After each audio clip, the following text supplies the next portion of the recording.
Hi, boys. Nothing gets a guy's attention like violence.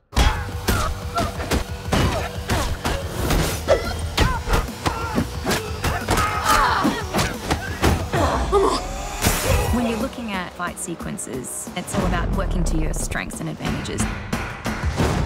Harley can play dirty and she has gymnastic skills.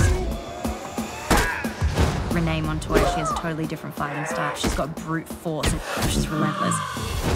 Huntress obviously has her crossbow and is incredibly skilled in that regard. With Canary, I mean, she knows this neighborhood in and out and she obviously has an ace up her sleeve.